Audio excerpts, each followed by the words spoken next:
Anantakoti Vaishnavrinda ki, Iskon Samstapkacharya Srila Prabhupada ki, Namacharya Srila Haridas Thakur ki jai. Prem Sakho Shri Krishna Chaitanya Prabhu Nityananda Shri Advaita Gadadhar Shri Vasari Gaur Bhaktivinoda ki jai. Shri Shri Radha Krishna Gopinath Shaimakund Radha Kund Giri Govardhan ki, Shri Vrindavan Dham ki jai, Shri Mayapur Navadvip Dham ki jai, Shri Jagannath Puri Dham ki, Ganga Mai ki jai, Jamuna Mai ki jai, Tulsi Devi ki jai, Bhakti Devi ki jai, Samaveda Bhaktivinoda ki, New Dwarka Dham ki. All glories to the assembled devotees. All glories to the assembled devotees. All glories to the assembled devotees. Gaur Premanande Hari Bol.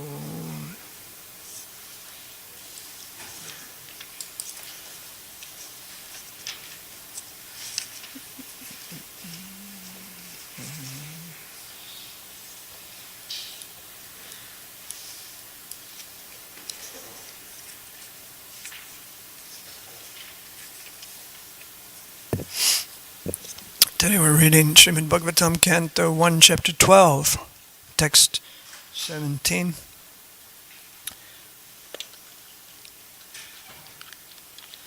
Om Namo Bhagavate Vasudevaya.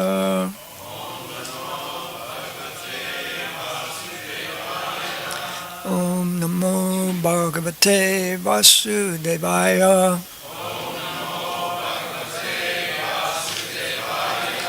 Om Namo Bhagavate Vasudevaya.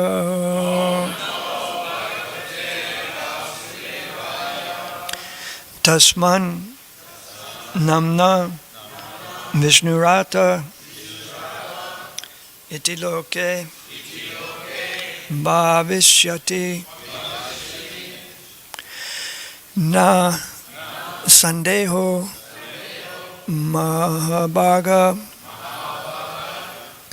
Mahabhagavato Mahan Tasman Namna Vishnurata Iti Loke Bhavishyati Nasandeho Mahabhaga Mahabhagavato Mahan Tasman Namna Vishnurata Iti Loke Bhavishyati Nasandeho Mahabhaga Mahabhagavato Mahan. Please chant.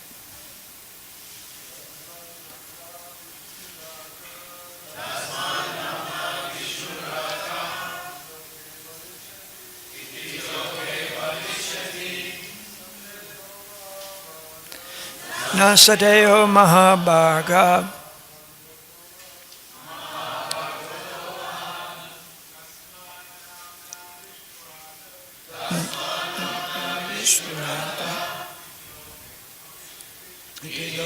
Bhavishyati Nasandeyo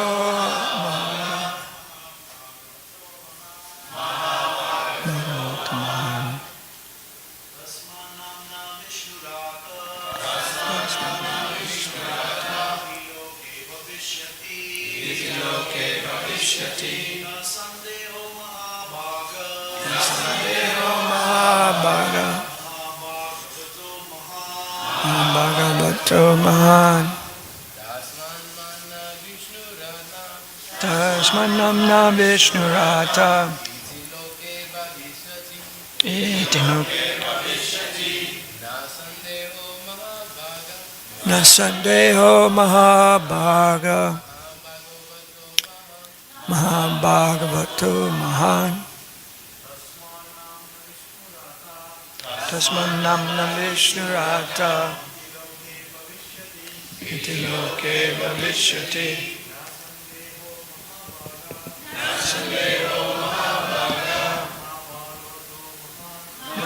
Bhagavato Mahat. Ladies,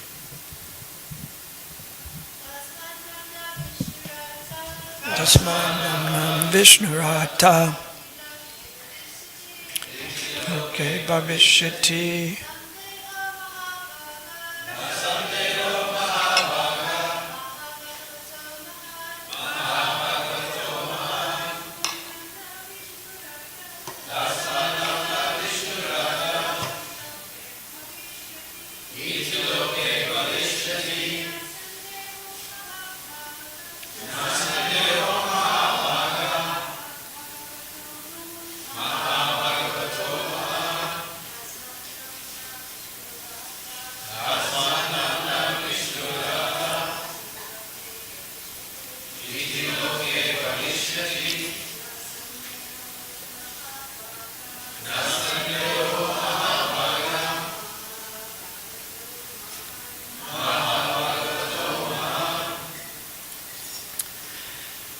Tasmat, therefore, Namna, by the name, Vishnurata, protected by Vishnu, the personality of Godhead. Iti, thus, Loke, in all the planets, Bhavishyati, shall become well known. Na, no. Sandeha, doubts. Mahabhag, most fortunate.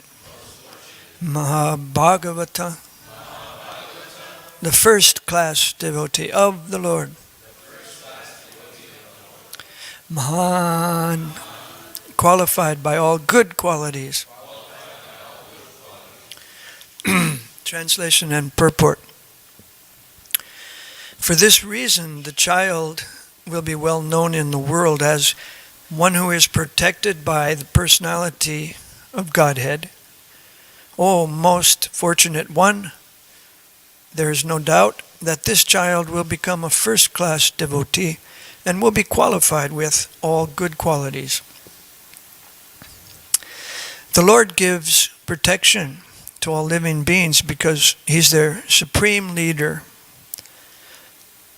The Vedic hymns confirm that the Lord is the supreme person amongst all personalities. The difference between the two living beings is that the one, the personality of Godhead, provides for all other living beings, and by knowing Him one can achieve eternal peace. Katha Upanishad. Such protection is given by His different potencies to different grades of living beings, but as far as His unalloyed devotees are concerned, He gives the protection personally. Therefore, Maharaj Parikshit is protected from the very beginning of his appearance in the womb of his mother, and because he is especially given protection by the Lord, the indication must be concluded that the child would be a first-grade devotee of the Lord with all good qualities. There are three grades of devotees, namely the Mahabhagavat, Madhyama Adhikari, and the Kanishta Adhikari. Those who go to the temples of the Lord and offer worshipful respect to the deity without sufficient knowledge in the theological science and therefore without any respect for the devotees of the Lord are called materialistic devotees, or Kanishta Adhikari, the third grade devotees. Secondly, the devotees who have developed a mentality of genuine service to the Lord and who thus make friendships only with similar devotees, show favor to the neophytes and avoid the atheists are called the second grade devotees. But those who see everything in the Lord, or everything of the Lord, and also see in everything an eternal relation of the Lord, so that there is nothing within their purview of sight except the Lord, are called the Mahabhagavats, or the first grade devotees of the Lord. Such first grade devotees of the Lord are perfect in all respects. A devotee who may be in any of these categories is automatically qualified by all good qualities, and thus a Mahabhagavat devotee like Maharaj Pariksit is certainly perfect in all respects. And because Maharaj Pariksit took his birth in the family of Maharaj Yudhisthira, he's addressed herein as the Mahabhagavat, or the greatest of the fortunates. The family in which a Mahabhagavat takes his birth is fortunate because, due to the birth of a first grade devotee, the members of the family, past, present, and future, up to 100 generations, become liberated by the grace of the Lord, out of respect for his beloved devotee. Therefore, the highest benefit is done to one's family simply by becoming an unalloyed devotee of the Lord. Tasman namna Vishnurata iti loke bhavishyati na sandeho mahabhagavato mahan. Namo Vishnu Padaya Krishna Prastaya Bhutale Srimati Bhakti Vedanta Swami Nitya Namane Namaste Sarasvati Deva Gauravani Pracharine Nirvisesha Sunyavadi Pastilideshtani.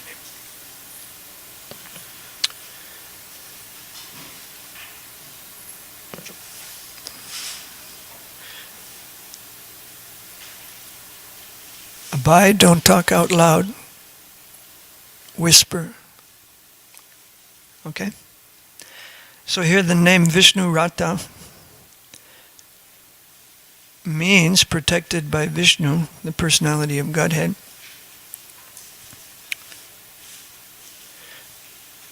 I looked in the database to find out how often the word or the name Vishnu Rata appears in the Bhagavatam, and I found it appears 5 times. That means that Srila Vyasadeva wrote this name, Vishnu Rata, for Pariksit 5 times in several different cantos when he was describing Pariksit.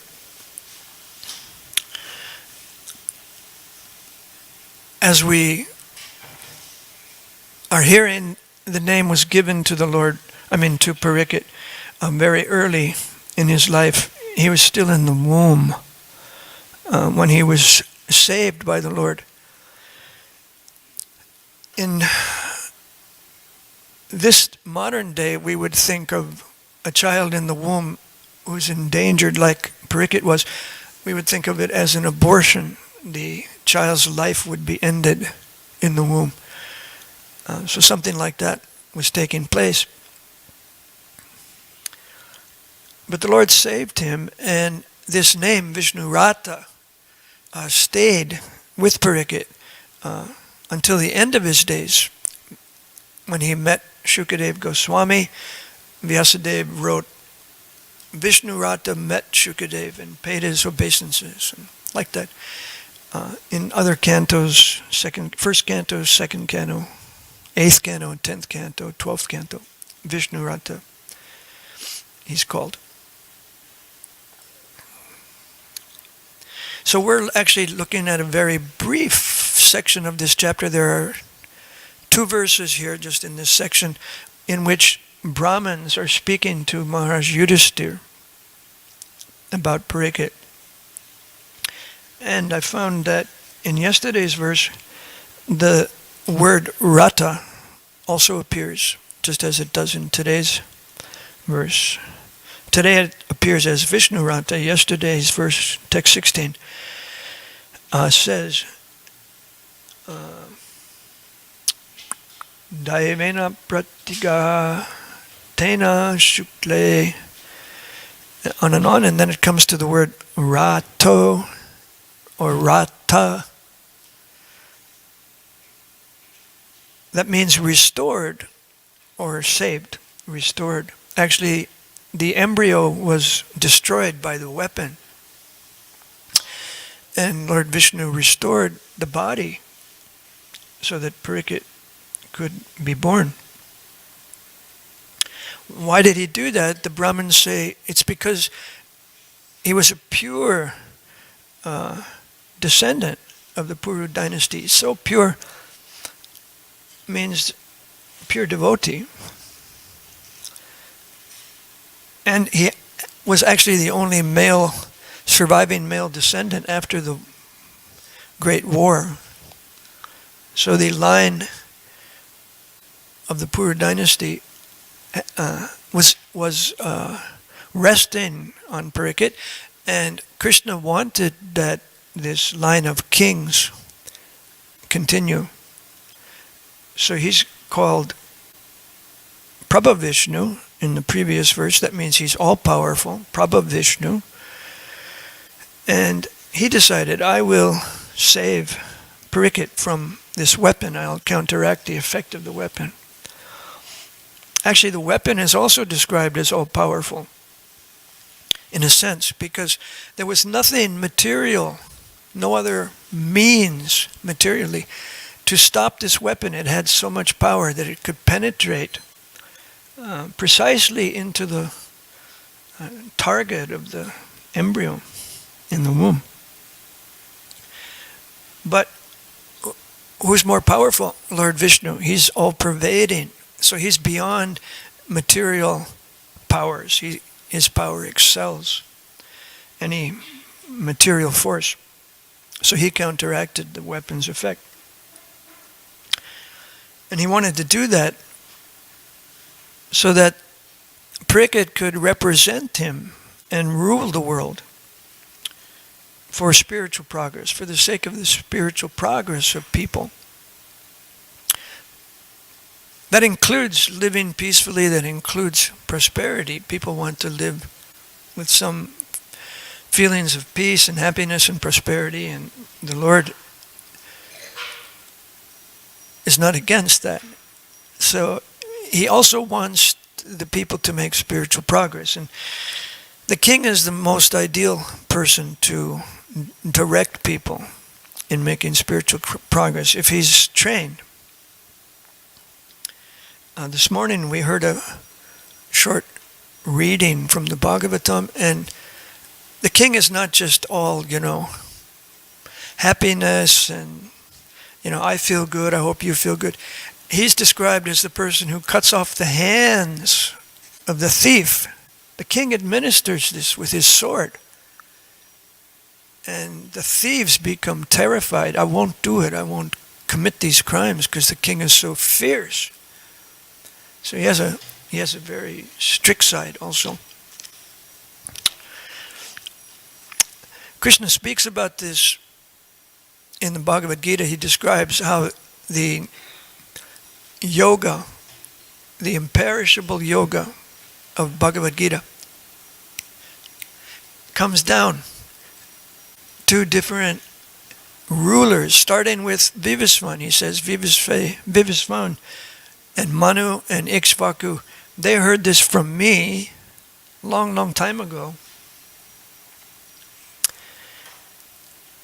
And he uses the famous words, Evam parampara praptam imam rajarshayu vidu.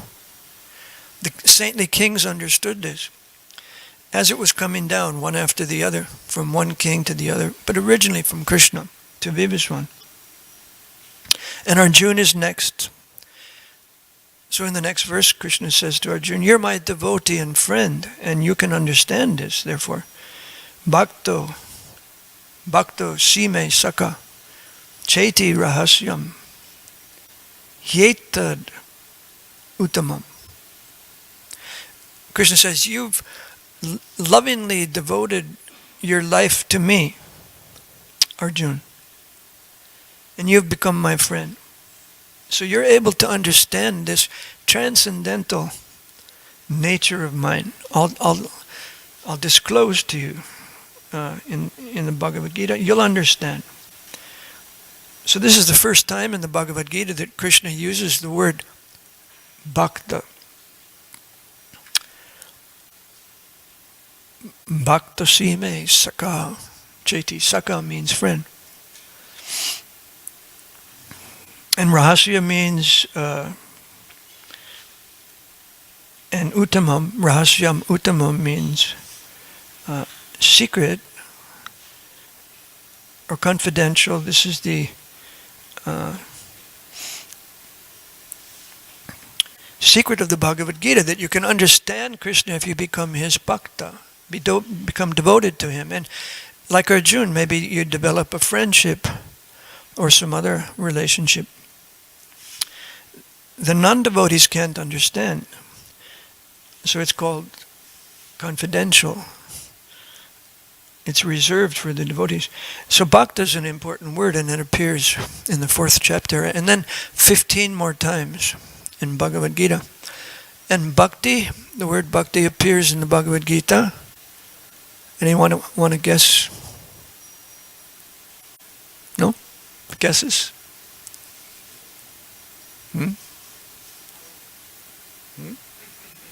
A lot.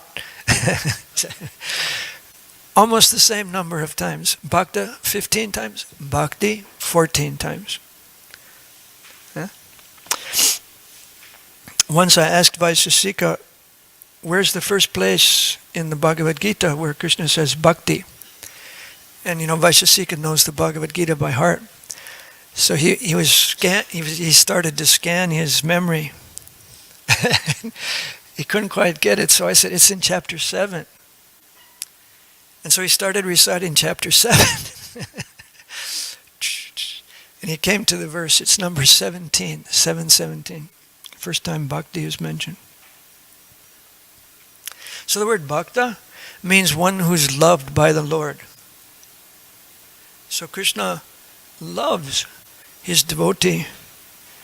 And that's mentioned in today's purport. Krishna gives protection to Parikshit because Parikshit is dear to the Lord. He's an unalloyed devotee. He had such special standing that he's called Mahabhagavat.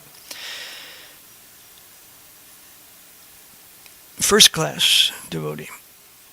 And so the Brahmins say, we have no doubt at all that this person will become, this newborn child will become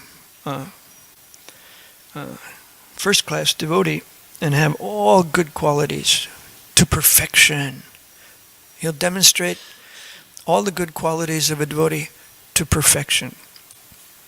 The rest of us, we're in the second class or the third class of devotees. Still, Prabhupada said, we all have these qualities. If we're devotees, we all have these good qualities to some extent. And one of the attributes of this being a Mahabhagavat, first-class devotee, is that you'll deliver 100 generations of your family, past, present, and future. I found a statement by Srila Bhaktisiddhanta Saraswati that says that this is particular to the first-class Mahabhagavat devotee, 100 generations, and he says the second-class devotee, Madhyama Adhikari, he'll deliver 14 generations. And the Kanishta Adhikari, third-class devotee, will deliver 3 generations of his family. Prabhupada mentions a few qualities here of the Mahabhagavat, how he sees everything in relation to the Lord. And he's self-satisfied, satisfied by the self. Because he realizes he's an eternal servitor of the Lord. This is his self-realization. He identifies himself as a servitor of the Lord eternally.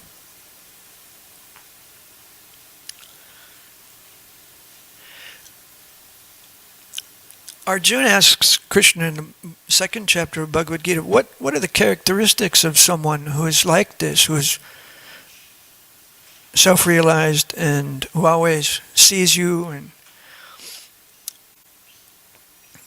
Arjuna's question goes like this, it's verse 254. He asks Krishna, what's the description of one established in profound knowledge, who's established in perfect meditation? How would one established in thought speak? How would he sit? How would he move about? So he uses this word established 3 times. Established in knowledge, established in thought, established in meditation. Prabhupada says that we have to develop our power of thinking, our thought process, in the association of pure devotees. The pure devotees will teach us how to think, how to be established in thought, and in perfect meditation and profound knowledge. The knowledge is profound, Okay, I'm not this body, I'm spirit soul. It's profound knowledge. But to be established in that so that we don't change our opinion in the course of the day, and we are able to act in that knowledge. Be established in that knowledge means to act perfectly, not committing offenses, for example. So Krishna answers Arjuna's question. He says, Prajahati yada kaman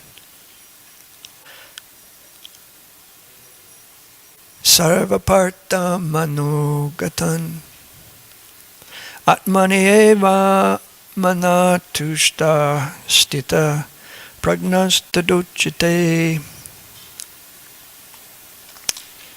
He says, a person who's established in meditation, knowledge, and thought, he gives up all selfish desires arising from the mind. So he's not influenced by his mundane mind. Mind is the reservoir of desires. Mind is the reservoir of other qualities: greed, anger, envy, illusion. The mind is terrible. So devotee doesn't want to be controlled by his mind at all. And so he gives up, he relinquishes these desires that come from the mind, and he's satisfied with the self, by the self. Thinking I'm a servant of Krishna. Then he's established in profound knowledge, Krishna says. And today's purport tells us what the result of that is, that there's a famous verse that Prabhupada refers to, which says that the devotees develop all good qualities. Yasyasti bhaktir bhagavati akinchana sarvagunas tatra samastate sura harabhaktasya kuto mahadguna manoratena sati davato bahi. So here the mind is mentioned again, and it's called the chariot of the mind. You've seen that picture in the Bhagavad Gita, the spirit souls riding on the chariot. The intelligence and the mind are trying to control the senses. And the chariot is running in Krishna's external energy. So therefore this verse says that someone who is riding on the material energy in Maya, he has no good qualities. He's devoid of the good qualities. But a devotee who has no other possessions, no other motives, except service to the personality of Godhead, he develops all the good qualities that are present in the demigods.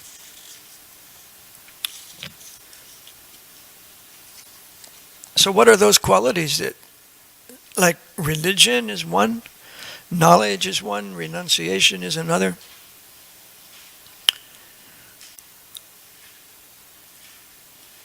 But these qualities don't develop in a yogi who's just a mystic, for example. Someone might develop mystic powers. These qualities don't develop in someone who's an exemplary householder who has no devotion for Krishna. One can do his best job or her best job as a father or mother or householder, be honest.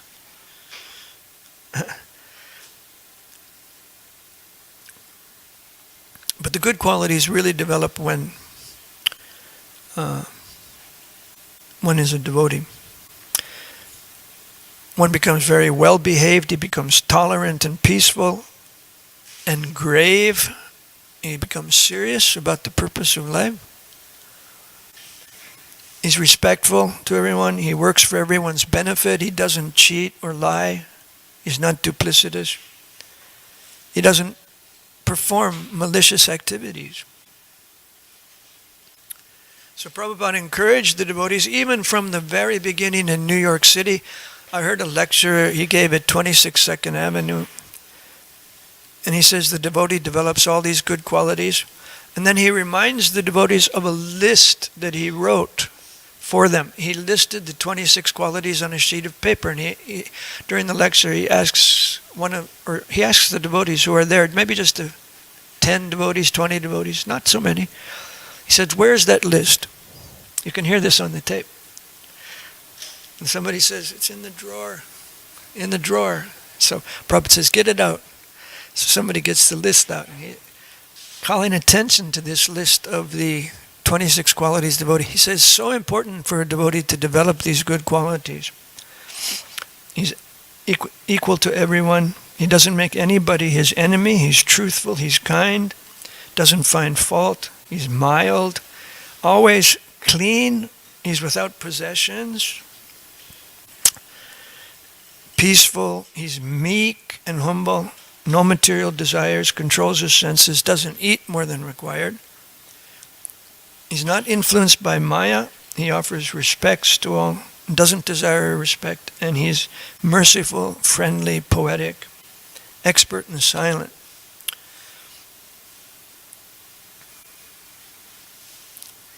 Any questions? Ananda?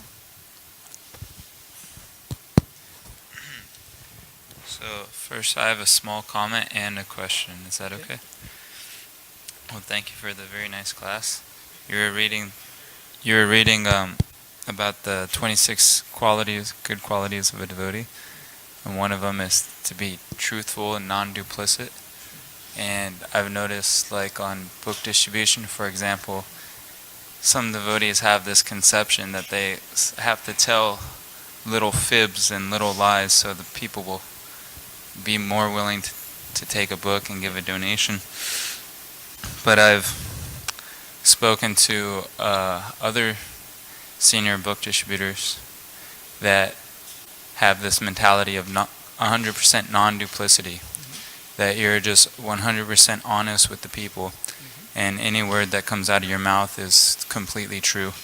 And this, I've found, by applying this, is actually more effective, because the people can see that you're trying to be genuine and that you're a real person, and they're attracted to that. So that was one comment. Can I just comment on that? I was editing, these stories for Vijay's book of Sankirtan stories, and Prabhupada made a kind of joke once. He said, in the Bhakti Siddhanta Gaudiya Math, there was one distributor of literature who was telling people, just to make a big impression in the person's mind, my spiritual master lived in the forest and ate nothing but tulsi leaves for 10 years. It wasn't true. But Prabhupada said he was, to get the point, to make the person get the point, that he should read what this person has written. Prabhupada said he said that. And my question was how you were saying that someone who's controlled by the material energy has no good qualities. Yeah. But sometimes that's kind of hard to see, because yes. I meet so many people seem like they have wonderful qualities, but they're not yet devotees. Right. Somebody might be honest, and he's an atheist, but he thinks that honesty is important. But he's an atheist. So he's in Maya, but he seems to have a good quality. But this verse, Yasyasti Bhagavati, says no, he doesn't, because what's the result of his honesty? He's just going to end up in Maya. He's going to take birth again. He's not going to reach the goal of human life. So he's actually blind to the goal of human life, and therefore we can't say he has. So it's like that. Somebody might be a good parent, really trying to do good for the kids, but if it's all in the bodily concept of life, then the so-called good is redefined according to the body and the mind. The mind will manufacture so many ideas of what's good. And people will argue, yeah, it's better to be good than to be passionate or ignorant, someone who has an idea of the good is certainly better than someone who's just passionate or ignorant. That's okay. There's some scope for giving some people some credit for trying to be good. People have a desire. I want to be good.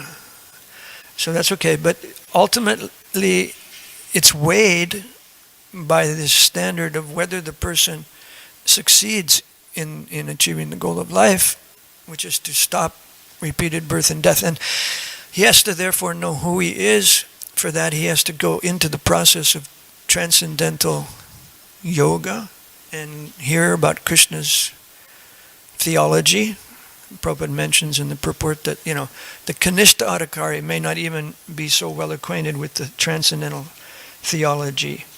The Kanishta Adhikari may just go to the temple and have some faith in the deity, but not have sufficient knowledge in the theological science, and therefore he'll lack respect for the devotees of the Lord. But the second-class devotee respects the devotees of the Lord and associates with them. So there's different levels. Is that okay? Okay. Yes.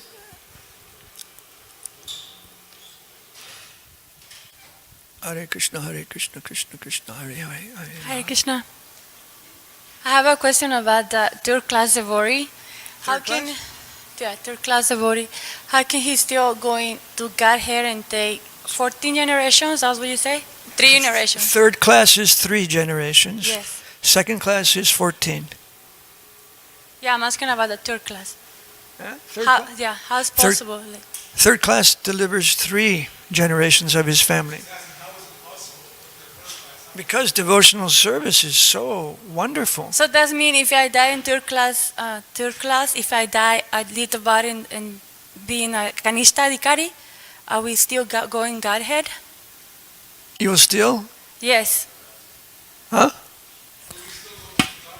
No. You may not go back to Godhead immediately. You may still have to go through further progress. You're going to take birth either in a nice family of devotees in your next life.